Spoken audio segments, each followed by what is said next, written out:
الحمد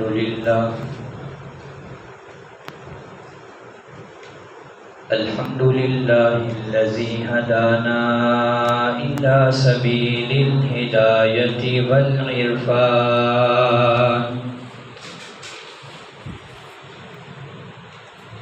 وجعلنا من أهل الإسلام والإيقان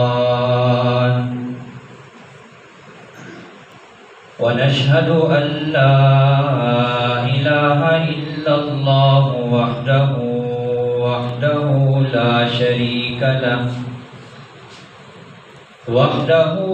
شريك له شهادة بالقلب واللسان ونشهد أن سيدنا وسندنا وحبيبنا وإمامنا ومخدومنا وشفيعنا وكريمنا ورحيمنا وحبيبنا وحبيب ربنا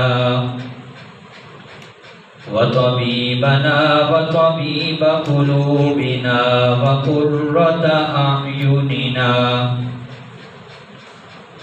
وأفضلنا وأجملنا وأكملنا وأشرفنا وأعلانا وأولانا ومولانا محمدا عبده ورسوله الذي عرفنا ما يدخلنا الجنان وعلى آله وأصحابه أكمل أهل الإيمان وسلم تسليما كثيرا أما بعد فأعوذ بالله من الشيطان الرجيم بسم الله الرحمن الرحيم ورفعنا لك ذكرك وفي مقام آخر لقد كان لكم في رسول الله أسوة حسنة صدق الله العظيم وبلغنا رسوله النبي الكريم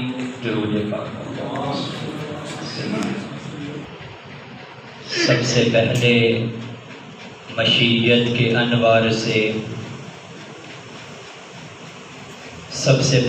مشیت کے انوار سے نقش روح محمد بنایا گیا، پھر اسی نقش سے مانگ کر روشنی بزم کونوں مکان کو سجایا گیا۔ وہ محمد بھی، احمد بھی، محمود بھی، حسن مطلق کا شاہد بھی، مشہود بھی، علم و حکمت میں وہ غیر محدود بھی، ظاہراً امیوں میں اٹھایا گیا۔ اس کی شفقت ہے بے حد و بے انتہا، اس کی رحمت تخیل سے بھی ماورا۔ جو بھی عالم جہاں میں بنایا گیا، اس کی رحمت سے اس کو بسایا گیا۔ اور مجھے حشر کا غم کس لیے ہو کرم، میرا آقا ہے وہ، میرا مولا ہے وہ، جس کے دامن میں جنت بسائی گئی، جس کے ہاتھوں سے کوثر لٹایا گیا۔ اور صحن چمن کو اپنی بہاروں پہ ناز تھا، صحن چمن کو اپنی بہاروں پہ ناز تھا، وہ آئے تو ساری بہاروں پہ چھا گئے۔ واجب الاحترام، قابل عزت تکریم و تعظیم بزرگوں، بھائیوں، دوستوں اور نوجوان ساتھیوں، ربیع الاول کا مہینہ چل رہا ہے اور آپ سب جانتے ہیں یہ وہ مبارک، مقدس، باسعادت مہینہ ہے جس میں میرے اور آپ کے نبی سب نبیوں کے نبی حضرت محمد مصطفیٰ صلی اللہ تعالی علیہ وسلم دنیا میں تشریف لائے، اور آپ کے میلاد کا، تشریف آوری کا، آمد کا مہینہ ہے۔ اسی مناسبت سے کچھ باتیں میلاد مصطفیٰ صلی اللہ علیہ وسلم اور مقصد میلاد مصطفیٰ صلی اللہ علیہ وسلم کے حوالے سے عرض کرنے کی کوشش کروں گا۔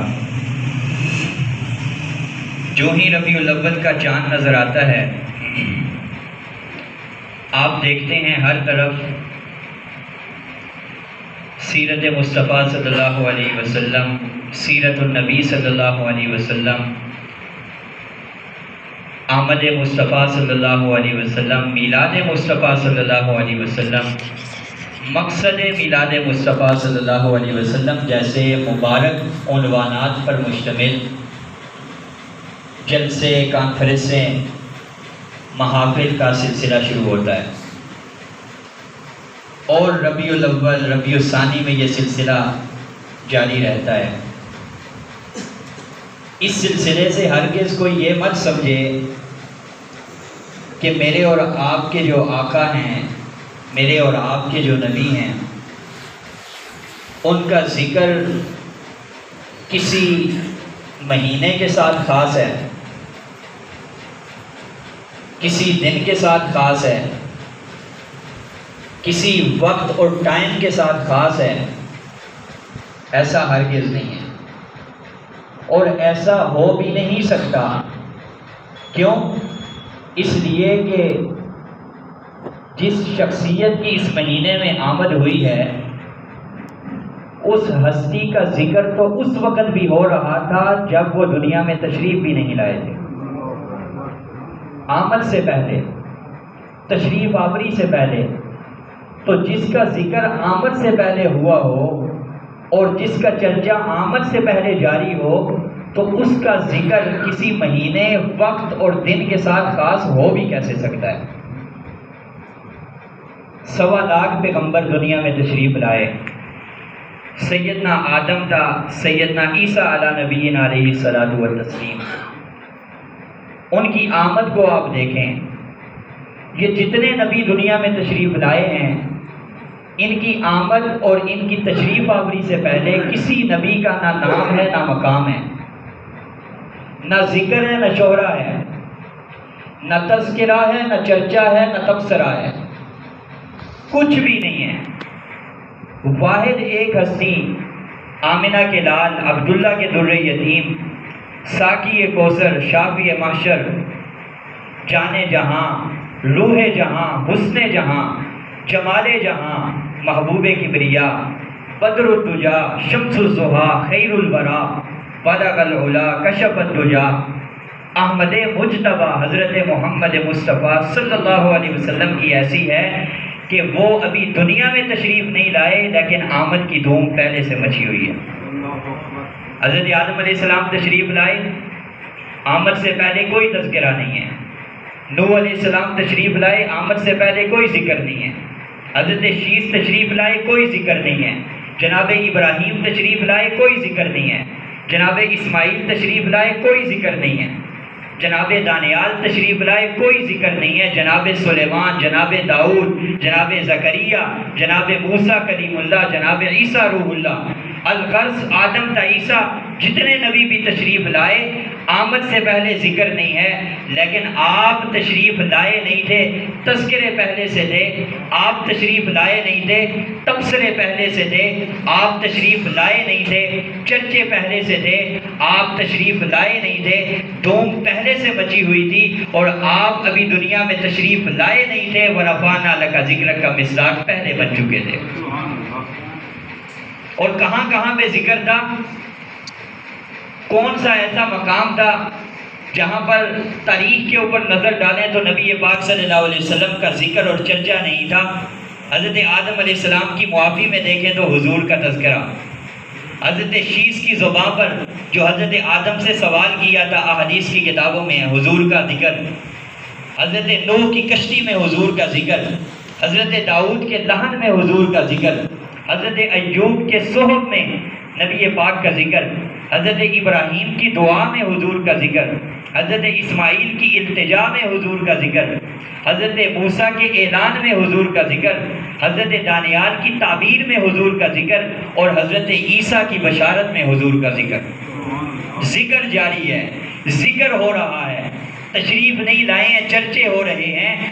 اور اس وقت بھی ذکر ہو رہا تھا جب کائنات میں کچھ تھا ہی نہیں، نہ زمین تھی، نہ آسمان تھا، نہ مکی تھے، نہ مکان تھا، نہ بحر و بر، نہ شمس و قمر، نہ حجر و شجر، نہ جمادات و انسان، کچھ بھی کائنات میں نہیں تھا اس وقت بھی۔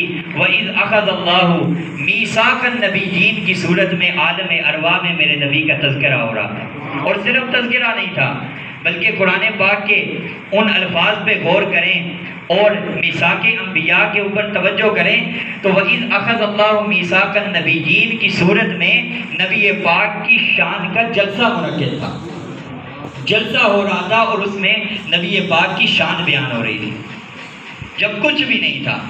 جو جس ہستی کا ذکر اس وقت بھی ہو جب کچھ بھی نہیں تھا، تو کیا اس ہستی کا ذکر کسی وقت کے ساتھ، کسی زمانے کے ساتھ، کسی مہینے کے ساتھ، کسی تاریخ کے ساتھ خاص ہو سکتا ہے؟ پھر نبی پاک صلی اللہ علیہ وسلم تشریف نہیں لائے، تھوڑا پہلے چلتے ہیں تصورات میں۔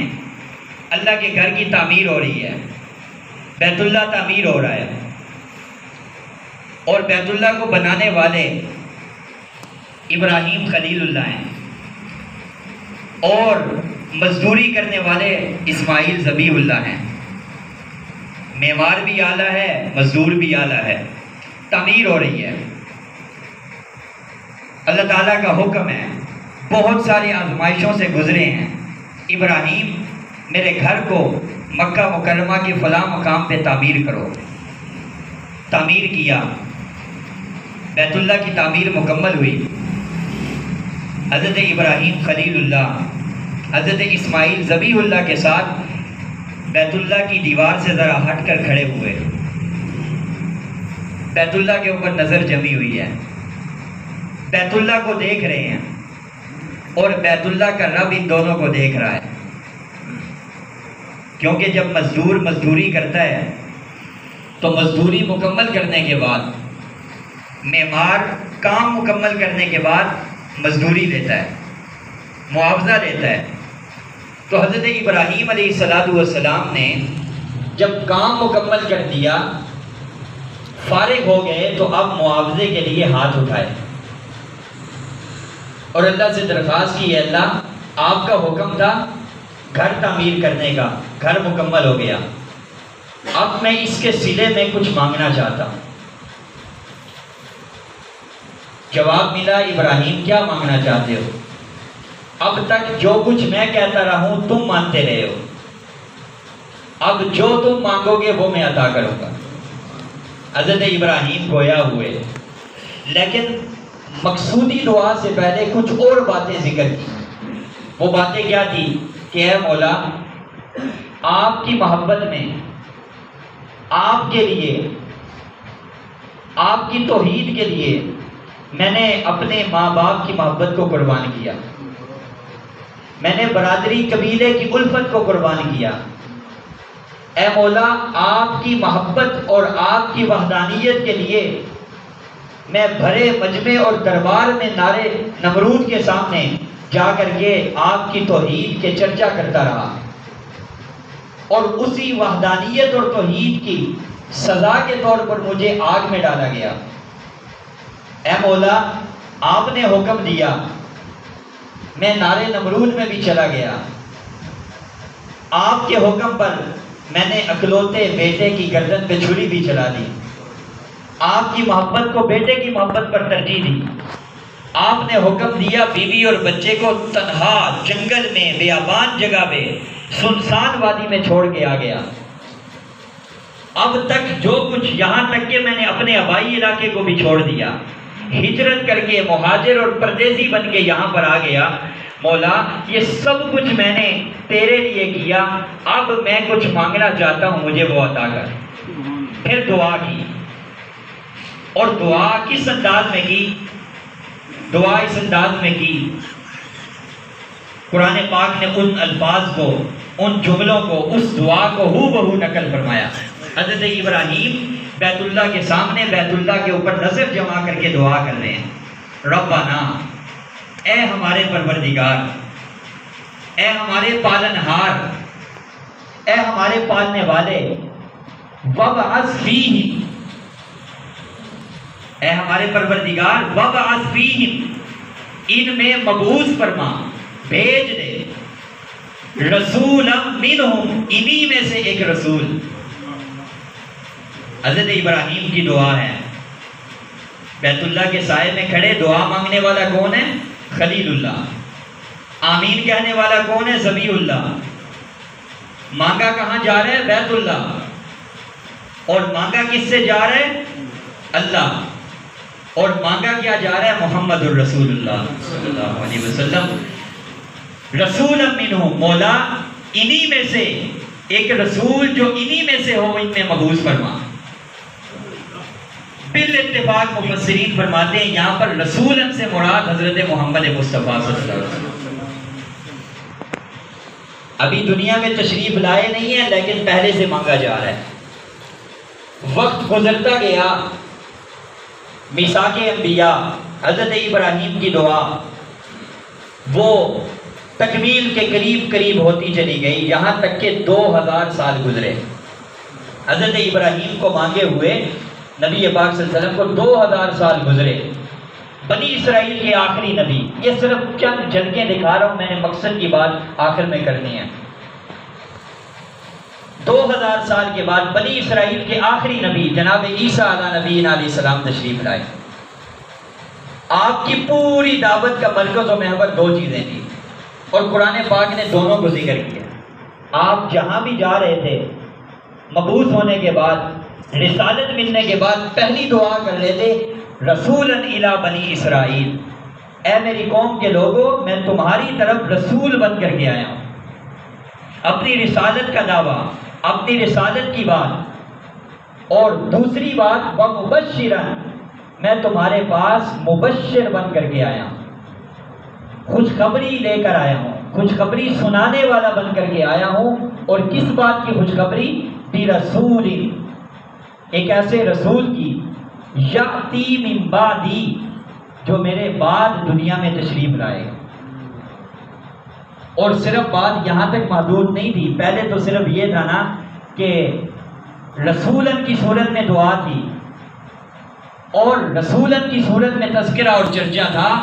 اب چونکہ ولادت کا وقت قریب تھا، تو اب بات صرف علامتوں سے نہیں بلکہ اور آگے بڑھ گئی، اور بات نام کے اظہار تک ہو گئی۔ حضرت عیسیٰ علیہ السلام نے کہا یأتی من بعدی، میرے بعد وہ رسول آئے گا، اور اسمہ احمد، وہ جو رسول آئے گا میرے بعد آئے گا، جس کی خوشخبری میں تمہیں سنا رہا ہوں، اس کا نام احمد ہوگا۔ تو صرف تذکرہ نہیں ہے بلکہ نام کا بھی تذکرہ ہے۔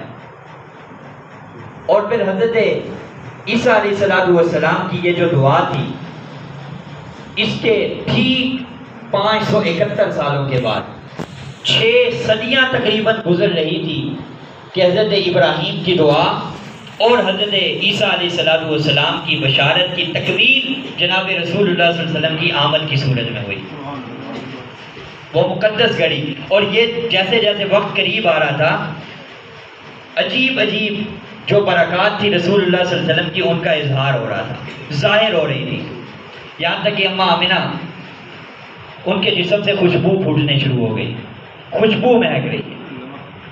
مکہ کی عورتوں میں بات مشہور ہوئی کہ عبد المطلب کی بہو جو بیوہ ہے، وہ عطر استعمال کرتی ہے، خوشبو استعمال کرتی ہے، اور یہ عورتوں کا تذکرہ اور تبصرہ رسول اللہ صلی اللہ علیہ وسلم کے دادا جناب عبد المطلب کے کانوں میں پڑا۔ آپ نے اپنی اہلیہ رسول اللہ صلی اللہ علیہ وسلم کی دادی، ان سے ڈسکس کیا اور کہا کہ آپ بہو کو کہو کہ اس وقت میں عطر کا استعمال نہ کرے۔ جواب ملا کہ میں نے کئی مرتبہ محسوس کیا، کئی مرتبہ چاہا، ارادہ کیا کہ میں روکوں، منع کروں، بات کروں اپنی بہو سے، لیکن آج کل اس کی طبیعت اور مزاج میں اتنا جلال ہے کہ مجھ میں ہمت نہیں ہوتی. اور وہ جمال اور جلال کیوں تھا؟ کیونکہ پیٹ میں رسول اللہ صلی اللہ علیہ وسلم تھے. اچھا، مجھ میں ہمت نہیں ہوتی. جناب عبد المطلب نے خود ہمت کی، ایک دن بلایا، کہا بیٹی اس وقت میں تم عطر کا استعمال نہ کیا کرو، مکہ کی عورتوں میں آپ کا تذکرہ ہے. آپ نے جواب دیا، اے ابا جان آپ کہہ رہے ہیں عطر کا استعمال نہ کرو، جب سے عبداللہ کی نشانی میرے پیٹ میں آئی ہے، جو تبدیلیاں اور برکات میں محسوس کرتی ہوں، اگر میں اس کو زبان پر لاؤں اور بیان کروں تو آپ مجھے دیوانی اور مجنون کہیں. کیا تبدیلیاں، کیا برکات. فرمایا پتھروں پہ چلتی ہوں پتھر موم ہو جاتے ہیں، دھوپ میں چلتی ہوں بادل سایہ کرتے ہیں، بیت اللہ کے قریب سے گزرتی ہوں بیت اللہ مجھے خوشخبریاں سناتا ہے، چاند کو دیکھتی ہوں چاند آداب بجا لاتا ہے، ستاروں کو دیکھتی ہوں وہ تعظیم کی سلامیاں پیش کرتے ہیں، درختوں کے پاس سے گزرتی ہوں شاخیں جھک کر کے سلام کرتی ہیں. اور اب تو یہ حالت ہے، اتنی برکات کا ظہور ہو گیا ہے کہ اب جس جگہ پہ میں تھوکتی ہوں وہاں سے بھی خوشبو مہکتی ہے. یہ کون ہے؟ جن کے بطن میں آمنہ کے لال ہے. اور خوشبو کیوں نہ مہکے کہ یہ تو وہ ہستی پیٹ میں تھی کہ جنہوں نے دنیا میں آنا تھا اور جن کے پسینے نے اتنا مہکنا تھا کہ اس کے سامنے گلاب کی خوشبو کچھ بھی نہیں. وہ شاعر نے کہا تھا نا، ایسی خوشبو چمن کے گلوں میں کہاں جیسی خوشبو نبی کے پسینے میں ہے. تو یہ تو وہ ہستی پیٹ میں تھی، خوشبو کیوں نہ مہکتی. پھر حضرت آمنہ کہتی ہیں پہلا مہینہ تھا، حضرت آدم تشریف لائے، بشارت دی آپ نبی الانبیاء کی ماں بننے والی ہیں. دوسرے مہینے میں حضرت شیس، تیسرے میں حضرت نوح علیہ السلام، چوتھے میں حضرت ادریس علیہ السلام، پانچویں میں حضرت ہود علیہ السلام، چھٹے میں حضرت ابراہیم، ساتویں میں حضرت اسماعیل، آٹھویں میں حضرت موسیٰ اور نویں مہینے میں حضرت عیسیٰ خواب میں تشریف لا رہے ہیں. اور خواب میں سب یہ بشارت سنا رہے ہیں کہ مبارک ہو آمنہ تیری گود میں آنے والا بچہ معمولی بچہ نہیں ہے بلکہ یہ نبی الانبیاء ہے، نبیوں کا بھی امام ہے، نبیوں کا بھی نبی ہے. تو یہ خوشخبریاں، یہ برکات، یہ ظہور حضور کی آمد سے پہلے ہو رہا تھا. پھر جب حضور آئے، ربیع الاول کا مہینہ تھا، 2، 8، 9 یا 12 تاریخ تھی، مختلف اقوال ہیں محققین کے. سوموار کا دن تھا، موسم بہار تھا، 571 عیسوی تھی اور طلوع فجر کا وقت تھا. ایک طرف سورج آسمان کی مشرق کی طرف سے نکلنے کی تیاری کر رہا تھا اور دوسری طرف آفتاب نبوت آمنہ کی گود میں طلوع ہو رہا تھا. اشارہ تھا اس بات کی طرف جیسے آسمان کا سورج نکلتا ہے تو ہر طرف تاریکی ختم ہو کر کے اجالا پھیلتا ہے. اب وہ آ رہا ہے جس کے آنے سے ظلمتیں ختم ہوں گی، نور آئے گا جس کے آنے سے شرک اور کفر کے اندھیرے ختم ہوں گے اور توحید کے نور ہر طرف پھیلے گا. اسی کو کسی نے کہا نہ آیا ہے کوئی نہ آئے گا کوئی کہ جس شان و شوکت سے آئے محمد. یہ نبی پاک صلی اللہ علیہ وسلم کی آمد ہے، میلاد ہے. لیکن یہ سارا کچھ، یہ برکات کا ظہور، یہ ساری چیزیں ہوئی کیوں؟ بھیجا کیوں گیا؟ اتنی برکات عطا کیوں کی گئی؟ مقصد میلاد کیا تھا؟ وہ قرآن پاک نے بیان کیا، لَقَدْ كَانَ لَكُمْ فِي رَسُولِ اللَّهِ أُسْوَةٌ حَسَنَةٌ کہ یہ اتنی عظیم ہستی جن کے بارے میں قرآن نے کہا لَقَدْ مَنَّ اللَّهُ عَلَى الْمُؤْمِنِينَ إِذْ بَعَثَ فِيهِمْ رَسُولًا، وہ رب جس نے اتنی نعمتیں وَإِن تَعُدُّوا نِعْمَتَ اللَّهِ لَا تُحْصُوهَا، اتنی نعمتیں کہ گننا چاہو تو شمار نہ کر سکو. دینے والے نے اتنی نعمتیں عطا کی، کسی نعمت کو دے کر کے احسان نہیں جتلایا. لیکن یہ ایسی نعمت تھی، یہ جب دی تو ساتھ ہی کہہ دیا لَقَدْ مَنَّ اللَّهُ عَلَى الْمُؤْمِنِينَ کہ اے مومنوں میں تم پر احسان کر رہا ہوں، تم میں ایسا رسول بھیج رہا ہوں. تو یہ اتنی بڑی نعمت عطا کی. لیکن کیوں عطا کی؟ فرمایا اس لیے کہ تم سب سے پہلی چیخ سے لے کر سب سے آخری ہچکی تک، سب سے پہلی اذان سے لے کر سب سے آخری نماز جنازہ تک پوری زندگی اس ہستی کے نقش قدم پر چلو. مقصد میلاد کہ پیدائش سے لے کر جنازے تک تمہارا سب کچھ، رہن سہن، طور طریقہ، خوشی غمی، سب کچھ اس ہستی کے طور طریقے کے بیان ہی نقش قدم پر ہو. لقد کان لکم فی رسول اللہ اسوۃ حسنہ، اس لیے تمہیں مبعوث کیا گیا. آج میلاد کی طرف تو توجہ ہے لیکن مقصد میلاد کی طرف توجہ نہیں ہے. میلاد کا تو تذکرہ ہے، مقصد میلاد کا تذکرہ نہیں ہے. اس کی تو بات کی جاتی ہے کہ آقا تشریف لائے، لیکن اس پر بات نہیں ہوتی کہ آقا تشریف کیوں لائے، ہماری ذمہ داریاں کیا ہیں، ہم نے کیا کرنا ہے. تو ہماری ذمہ داری یہ ہے کہ ہم طور طریقے، رہن سہن، زندگی کے ہر شعبے میں اس عظیم ہستی کی جسے ہمارے لیے آئیڈیل بنایا گیا، نمونہ اور مثال بنایا گیا، اس ہستی کو اپنے لیے آئیڈیل بنائیں، نمونہ بنائیں، مثال بنائیں. اور یہ کوئی تعلیمات نہیں ہے میرے نبی کی. آپ اتنی موٹی سی بات ہے، آپ کو سمجھ آئے گی. بیت الخلاء میں ہم جاتے ہیں، سب سے گھٹیا جگہ ہے نا، مقبوض جگہ ہے، بری جگہ ہے. بیت الخلاء میں جاتے ہیں، نبی پاک صلی اللہ علیہ وسلم نے بیت الخلاء کے آداب بتائے یا نہیں بتائے، طریقے بتائے نہیں بتائے، قضائے حاجت کیسے کرنی ہے، بیت الخلاء میں کیسے جانا ہے، سارے آداب بتلا دیے. اتنی چھوٹی چیز کے اگر آداب نبی پاک نے بتائے ہیں، اگر میلاد کا یہ جو موجودہ تصور ہے، مروجہ تصور ہے، اگر یہ حضور کی تعلیمات میں ہوتا تو کیا اس کا طریقہ حضور نہ بتاتے؟ حدیث میں اگر بیت الخلاء میں جانے کے طریقے موجود ہیں تو میلاد منانے کے طریقے موجود نہ ہوتے؟ کیوں موجود نہیں ہیں؟ آپ اٹھائیں حدیث کی کتابیں، کسی کتاب میں آپ کو ہاں یہ تو ضرور ملے گا، میلاد النبی کا عنوان محدثین نے قائم کیا ہے، حضور پیدا ہوئے، اس کے نیچے حضور کی ولادت کے واقعات والی حدیثیں لائی ہیں.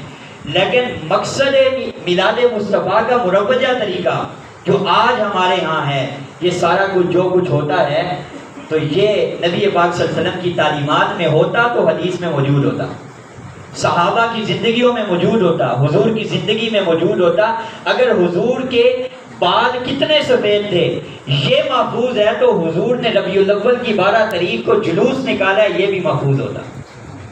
تو جو چیز حضور سے ثابت ہے وہ حدیث کی کتابوں میں موجود ہے. پھر صلح حدیبیہ کا ایک بہت اہم بات ہے. ہم دن مار کی گستاخی پر تو احتجاج کرتے ہیں، ہم فراز کی گستاخی پر تو احتجاج کرتے ہیں، لیکن ہمارے ملک میں، ہمارے شہر میں گستاخیاں ہوتی ہیں، ہم اپنی آنکھوں سے دیکھتے ہیں، لیکن اس پر ہم خاموش رہتے ہیں اور ہم اسے عشق مصطفیٰ کی طرف منسوب کرتے ہیں. حضرت علی رضی اللہ تعالیٰ عنہ حدیبیہ کی جب صلح لکھی جا رہی تھی، معاہدہ لکھا جا رہا تھا، آپ نے حضرت علی کو بلایا، کہا کہ لکھو بسم اللہ الرحمن الرحیم. اب تفصیل کا وقت نہیں ہے، فرمایا کہ بسم اللہ الرحمن الرحیم یہ ہمارا طریقہ نہیں. سہیل بن عمر نے کہا یہاں پر بسمک اللہم جو ہمارا طریقہ ہے اس طرح لکھو. الرحمن الرحیم کو ہٹوا دیا، پھر آگے لکھا ھذا کاتب علیہ محمد الرسول اللہ صلی اللہ علیہ وسلم. یہ لکھوایا. سہیل بن عمر نے کہا جو مشرکین کی طرف سے آیا، اس نے کہا اسی بات کو ہمارا اختلاف ہے رسول اللہ کے اوپر، ہم رسول اللہ آپ کو مان لیں تو جھگڑا ہی ختم ہو جائے، ہم آپ کو رسول اللہ نہیں مانتے، اس لیے یہ جو لفظ آپ نے معاہدے کے اوپر لکھا ہے اس کو ختم کر دیں. آپ صلی اللہ علیہ وسلم نے علی رضی اللہ تعالیٰ عنہ کو کہا علی اس لفظ کو مٹا دو. حضرت علی ایک طرف حضور کا حکم، دوسری طرف حضور کا عشق. آپ نے فرمایا یا رسول اللہ صلی اللہ علیہ وسلم آپ کا نام لفظ رسول اللہ میں اپنے ہاتھوں سے مٹا دوں اور کاٹ دوں؟ فرمایا علی اگر تم نہیں کاٹتے تو جگہ مجھے بتاؤ میں کاٹتا ہوں. خود حضور نے اپنے ہاتھ سے اس کو صاف کیا، مٹایا. حضرت علی کا عشق گوارا نہیں کیا اس نے کہ حضور کے نام کو میں اپنے ہاتھ سے کاٹوں یا اس کو صاف کروں. آج کیا ہوتا ہے میلاد کے جلوسوں میں کیک نہیں کٹتے، کیک کے اوپر محمد نہیں لکھا ہوتا، اس کے اوپر چھری نہیں چلتی، یہ گستاخی نہیں ہے؟ حضرت علی کا عشق یہ گوارا نہیں کرتا کہ حضور کے حکم کے باوجود رسول اللہ کو کاٹیں، محمد کو نہیں، لفظ رسول اللہ کو. تو آج محمد کے لفظ کے اوپر جو چھری چلائی جاتی ہے تو یہ حضور کی توہین نہیں ہے، حضور کی گستاخی نہیں ہے. اور حضور خود فرما رہے ہیں خود فرما رہے ہیں میں دنیا میں اس لیے آیا ہوں کہ موسیقی کے آلات کو توڑوں، اور آج حضور کا ذکر موسیقی کے ساتھ ہو رہا ہے۔ حضور کہہ رہے ہیں یہ موسیقی دل میں گناہوں کو ایسے پیدا کرتی ہے جیسے سبزہ پیدا ہوتا ہے سرسبز و شاداب زمین میں۔ تو آج حضور کا ذکر ہو رہا ہے، لیکن حضور کے ذکر کے ساتھ موسیقی کے وہی آلات استعمال ہو رہے ہیں۔ تو یہ رسم و رواج یہ دین نہیں ہے، یہ میرے نبی کی تعلیمات نہیں ہیں۔ انتہائی معذرت کے ساتھ میرے نبی کی تعلیمات یہ ہیں کہ اپنی زندگی کو، اپنی خوشی اور غمی کو میرے طریقوں کے مطابق اور اللہ کے حکموں کے مطابق کرو۔ اور یاد رکھیے گا آخری بات کہ وہی عمل چاہے کتنا ہی خوبصورت عمل کیوں نہ ہو، آپ فجر کی 2 سنتیں پڑھتے ہیں، آپ کل سے 4 سنتیں شروع کر لیں، اللہ کے ہاں مقبول ہوں گی؟ نہیں ہوں گی۔ حالانکہ آپ 2 رکعتوں میں کیا پڑھیں گے؟ قرآن پڑھیں گے نا، درود پڑھیں گے نا، اور اسی طرح تسبیحات پڑھیں گے، لیکن کیوں قبول نہیں ہوں گی؟ کیونکہ اس پہ میرے نبی کی سنت کی مہر نہیں ہے۔ جس عمل پہ میرے نبی کی سنت کی مہر نہیں ہوگی، وہ جتنا خوبصورت کیوں نہ ہو، وہ کبھی بھی اللہ کی ہاں قابل قبول نہیں ہے۔ تو اس لیے ہر خوشی غمی، رہن سہن، طور طریقہ، زندگی کے ہر موڑ پہ اس چیز کو دیکھنا ہے کہ میرے نبی کی تعلیمات کیا ہیں، میرے نبی کا طریقہ کیا ہے۔ ہم میلاد کو بھی مانتے ہیں، مقصد میلاد کو بھی مانتے ہیں، ہم تذکرہ میلاد بھی کرتے ہیں، تذکرہ مقصد میلاد بھی کرتے ہیں، یہ بھی بتاتے ہیں حضور آئے، یہ بھی بتاتے ہیں حضور کیوں آئے۔ اللہ تعالیٰ جو کچھ کہا سنا اس پر عمل کی توفیق۔